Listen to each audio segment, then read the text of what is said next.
Hello. आज जो मैं आपको बताना चाह रहा हूँ उसमें यह है कि आपको ऑनलाइन असाइनमेंट सॉफ्टवेयर के अंदर आपको कैसे हाउ टू अपलोड असाइनमेंट्स। ठीक है। तो सबसे पहले जैसे हम लोगों ने क्या किया हुआ है कि जितने भी डिपार्टमेंट्स हैं हर डिपार्टमेंट्स को एक इंडिविजुअल यूज़र आईडी और पासवर्ड दिया गया है, जिसके थ्रू वो अपने अपने डिपार्टमेंट्स के जो भी असाइनमेंट्स हैं वो असाइनमेंट्स को अपलोड कर सकते हैं।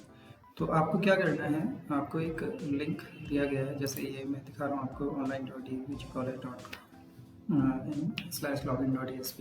इस लिंक पे आपको जाना है और उसके बाद हर डिपार्टमेंट का को जैसे मैंने आपको बताया कि एक यूज़र आईडी दिया गया है। तो जैसे फॉर एग्जांपल मैं एक यूज़र आईडी से लॉगिन कर रहा हूँ, ये मैंने उसका पासवर्ड दिया और यहाँ पे मैंने लॉगिन किया।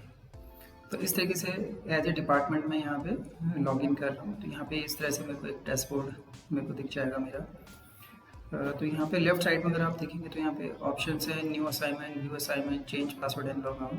तो अभी आपको जो परमिशन है वो क्या है कि आप कोई भी असाइनमेंट इसमें पोस्ट कर सकते हैं। तो जैसे आपको नया असाइनमेंट कोई देना है स्टूडेंट्स को, तो आप यहाँ पे गए न्यू असाइनमेंट्स में। सबसे पहले न्यू असाइनमेंट में आपको ये चूज़ करना है कि जो आप असाइनमेंट क्वेश्चन पेपर आप दे रहे हैं वो कौन सी क्लास के लिए दे रहे हैं। तो फॉर एग्जांपल मेरा जो डिपार्टमेंट है वो क्या है, एज ए मैथमेटिक्स डिपार्टमेंट है और मेरे को बीए फॉर एग्जांपल 6 सेमेस्टर के लिए असाइनमेंट देना है। ओके। तो मैंने यहाँ से BA 5th and 6th semester मैंने चूज़ किया।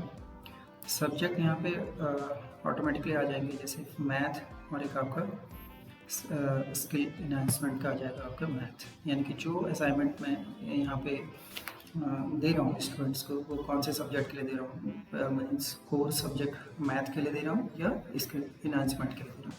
फॉर एग्जांपल मैंने यहाँ पे कहा subject mathematics. Okay. And now अब यहाँ पे आपका है फ्रॉम एंड टू, इसको आपको A to Z ही रखना है, इसमें आपको कोई चेंज नहीं करना। नेक्स्ट आता है आपका असाइनमेंट टाइटल। तो असाइनमेंट टाइटल में आप क्या करेंगे, क्योंकि जो स्टूडेंट के सामने जो ऐसे डिस्प्ले होगा वो वही चीज़ होगी जो आप यहाँ पे लिखेंगे। तो आपको यहाँ पे क्या मेंशन करना है, आप यहाँ पे मेंशन कीजिए। जैसे हमने यहाँ पे लिखा हुआ है कि आपको असाइनमेंट का टाइटल में क्या क्या मेंशन करना चाहिए, class name, semester, subject and paper. तो सपोज दैट ये जैसे आपका 6 सेमेस्टर के लिए, तो मैंने लिखा है यहाँ पे B for this is for BA 6 sem subject लिखा मैंने मैथ। ओके। और मैथ के बाद एंड पेपर भी दे रहा हूँ मैं यहाँ पे। तो पेपर से मीनिंग होता है कि फॉर एग्जाम्पल जैसे आपका अगर मैं यही चीज़ MSc मैथमेटिक्स के लिए दे रहा होता, तो MSc मैथमेटिक्स के केस में क्या होता है कि जैसे सब्जेक्ट तो आपका मैथ ही रहेगा, लेकिन उसमें क्या होते हैं आपके डिफरेंट पेपर्स होते हैं, लाइक अलजेब्रा होगा या अलजेब्रा के अलावा कोई और सब पेपर्स होंगे। तो उन पेपर्स का नाम भी आप वहाँ पे स्पेसिफाई कर सकते हैं और स्टूडेंट को और बेटर प्रोवाइड करने के लिए you can provide the paper code also. तो वो कोई नेसेसरी नहीं है, बट आप अपने असाइनमेंट को एक क्लियर वे में लिखेंगे कि जिसमें आप क्लास, सेमेस्टर, सब्जेक्ट और पेपर आप मेंशन करेंगे। और इसमें आप लिख सकते हैं लाइक इंटरनल असेसमेंट। ओके। तो ये मैंने असाइनमेंट का टाइटल यहाँ पे लिखा। उसके बाद आप यहाँ पे जो असाइनमेंट आप दे रहे हैं स्टूडेंट को उसका आप यहाँ पे डिवीज़न बताएंगे कि जो भी असाइनमेंट आपने दिया है उनके जो मार्क्स हैं वो कैसे कैसे डिवाइड है। तो मैक्सिमम आप जैसे जो असाइनमेंट है वो 10 क्वेश्चन उसमें हो सकते हैं। तो यहाँ पे आप स्पेसिफाई करेंगे कि पहला क्वेश्चन कितने मार्क्स का है, सेकंड क्वेश्चन कितने मार्क्स का है, थर्ड क्वेश्चन कितने मार्क्स का है, फोर्थ क्वेश्चन कितने मार्क्स का है, फिफ्थ क्वेश्चन कितने मार्क्स। तो इस तरीके से आपने जितने भी क्वेश्चन उस असाइनमेंट में आपने दिए होंगे वो आप वहाँ पे स्पेसिफाई कर सकते हो सकता है कि जैसे फॉर एग्जांपल आपने 3 क्वेश्चन दिए और ईच क्वेश्चन आपका 10 मार्क्स का है, तो आप यहाँ पे इस तरीके से भी स्पेसिफाई कर सकते हो। ओके। तो आप यहाँ पे स्पेसिफाई करेंगे कि आपका क्वेश्चन का पैटर्न क्या है। तो लाइक वाइज मैंने यहाँ पे क्वेश्चन का पैटर्न डिफाइन किया कि मेरे 30 टोटल जो असाइनमेंट हैं वो आपके 5 मार्क्स हैं और टोटल जो क्वेश्चन हैं वो 6 क्वेश्चन। तो ये आपने इस तरीके से यहाँ पर करना है। उसके बाद आपको क्या करना है कि यहाँ पे अपलोड असाइनमेंट का ऑप्शन है, और जो असाइनमेंट का जो साइज़ होगा वो आपका 1 MB से ज़्यादा नहीं होगा, और जो फाइल का फॉर्मेट होगा वो आपका PDF फॉर्मेट होगा। तो आपको केवल क्या करना है, अपनी जो फाइल है वो आपने यहाँ से चूज़ फाइल किया। लाइकवाइज मेरे पास मैंने जैसे एक डमी के रूप में एक क्वेश्चन पेपर यहाँ पे बना के रखा हो, तो मैंने एक क्वेश्चन पेपर लिया, ओपन किया और यहाँ पे सेव प्रेस कर दिया। तो जैसे ही मैं सेव प्रेस करूँगा ये आएगा रिकॉर्ड अपडेटेड सक्सेसफुली, और यहाँ पे मेरे को जैसे मैंने ये इसके लिए डाला था मैंने आपका BA 5th and 6th semester के लिए मैथमेटिक्स। तो देखिए ये इस तरीके से यहाँ पे आ गया, असाइनमेंट का एक कोड आ गया, असाइनमेंट का टाइटल आ गया, ये आ गया class 5th and 6th semester, subject आ गया मैथमेटिक्स, टोटल मैक्सिमम मार्क्स आ गया आपके 30 मार्क्स, और जो last date of submission of assignment है वो हमने यहाँ पे जैसे सेट कर रखा है, सपोज दैट 30 जून 2020। तो ये बाय डिफ़ॉल्ट सेट हो गई, ये मतलब सेंट्रली मैनेज होगी ये चीज़। उसमें जो भी डेट मतलब हम सेंट्रली एलोकेट करेंगे कि जैसे 10 जुलाई या 15 जुलाई जो भी होगा, तो ऑटोमेटिकली वो असाइनमेंट्स की वो लास्ट डेट सेट हो जाएगी, यानी कि उसके बाद वो स्टूडेंट है वो उसमें असाइनमेंट अपलोड नहीं कर सकते। अगर आप देखना चाहते हैं कि जो फाइल आपने अपलोड की है तो उसको अगर आप देखना चाहते हैं तो आप यहाँ पे फाइल को क्लिक कर सकते हैं। तो जैसे ही आप फाइल को क्लिक करेंगे तो जो आपने असाइनमेंट दिया है वो इस तरीके से आप देख सकते हैं। अगर आपको लगता है कि आपको इसमें कोई करेक्शन करना है तो यहाँ पे एडिट का ऑप्शन है, आप एडिट कर सकते हैं और आप इस एडिट करके सेव कर सकते हैं। तो यहाँ पे पूरा हमने प्रोविज़न दिया है कि जो आप इसको असाइनमेंट्स को इस तरीके से आप अपलोड करेंगे। नेक्स्ट थिंग आती है कि सपोज दैट आपने असाइनमेंट्स तो आपने अपलोड कर दिए, तो नेक्स्ट टास्क डिपार्टमेंट के लिए क्या होता है कि जो असाइनमेंट स्टूडेंट ने अपलोड किए, मतलब वो मैं आपको एक दूसरा वीडियो शेयर करूँगा कि स्टूडेंट के एंड से क्या होगा, स्टूडेंट जाएंगे वो अपना अपना असाइनमेंट वहाँ पे क्या करेंगे, अपलोड करेंगे। तो उस अपलोड में अब उनका असाइनमेंट अपलोड होने के बाद आपको वो डिस्प्ले कहाँ पे होगा।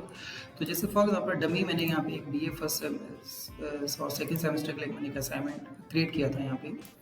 तो जैसे ये मैंने डिफाइन किया international for BA second math, यहाँ पे मेरे को दिख रहा है 30 जून, और सबमिटेड जो आ रहा है यहाँ पे कि इतने बच्चों ने यहाँ पे सबमिट कर लिया असाइनमेंट।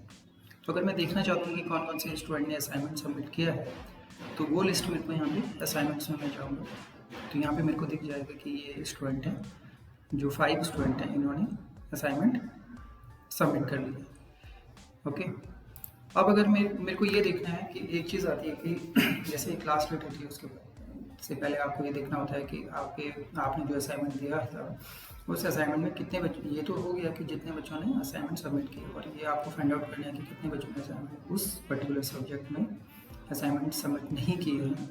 तो उसके लिए आपको क्या करना है, यहाँ पे पेंडिंग का ऑप्शन मिल दिया है, तो आप पेंडिंग प्रेस करेंगे। तो यहाँ पे इस तरीके से जैसे यहाँ पे ये बता रहा है कि 51 स्टूडेंट ने अभी असाइनमेंट अपलोड नहीं किए, और वो 51 स्टूडेंट कौन से हैं उनकी भी लिस्ट आपको यहाँ पे मिल जाएगी। तो आप उनको कॉल कर सकते हैं या आप उनको बता सकते हैं कि प्लीज़ अपलोड योर असाइनमेंट्स, तो उनको बीच में आप कम्युनिकेट कर सकते हैं किसी भी मीडियम से, या SMS के थ्रू या कोई मीडियम यूज़ करके आप उनको कम्युनिकेट कर सकते हैं। तो ये आपका पेंडिंग का मीन्स हो गया आपका कि जिन स्टूडेंट ने असाइनमेंट अपलोड नहीं की है, असाइनमेंट्स का मतलब है जितने असाइनमेंट्स आपके अपलोड हुए वो आपको इस विंडो में डिस्प्ले होंगे। नेक्स्ट आता है कि अब जो असाइनमेंट एज ए डिपार्टमेंट के पास आ गए, जैसे जो नॉर्मल रूटीन होता है उसमें क्या होता है कि डिपार्टमेंट्स के पास असाइनमेंट्स आ जाते हैं, और उसके बाद डिपार्टमेंट क्या करता है, जो अपने असाइनमेंट्स होते हैं उन असाइनमेंट्स को फैकल्टीज़ को, यानी कि जो भी उससे रिलेटेड फैकल्टीज़ हैं उनको वो एलोकेट करते हैं, मतलब उनको वो अलॉट करते हैं कि अब आप इसका इवैल्यूएशन कीजिए। ओके, तो नेक्स्ट आता है आपका इवैल्यूएशन प्रोसेस। तो डिपार्टमेंट को केवल क्या करना है, वो यहाँ पे अलॉटमेंट में जाएंगे। जैसे वो अलॉटमेंट में जाएंगे तो जो 5 असाइनमेंट मेरे सबमिट हुए वो मेरे को यहाँ पे इस तरीके से डिस्प्ले हो जाएंगे, registration number, university enrolment number, roll number, name, father name, whatever that. और नेक्स्ट आ जाएगा आपका स्टेटस। स्टेटस P से मतलब है पेंडिंग, यानी कि ये जो असाइनमेंट है अभी किसी को भी एलोकेट, मतलब इसका जो स्टेटस है अभी इसका इवैल्यूएशन नहीं हुआ है। अब सपोज दैट मेरे को यहाँ पे क्या करना है असाइनमेंट्स को मेरे को फैकल्टीज़ को अलॉट करना है। और मेरे पास टोटल क्या है 5 असाइनमेंट हैं। तो 5 असाइनमेंट में मेरे को क्या करना है, यहाँ पे जो भी मेरे फैकल्टीज़ हैं रिलेटेड टू मैथमेटिक्स वो मेरे को इस तरीके से दिख जाएंगे, जैसे यहाँ पे आ रहा है डॉक्टर डिपेंड निगम जुटन। तो सपोज दैट मेरे को डॉक्टर US राणा जी को मेरे को क्या करना है, असाइनमेंट्स देना है।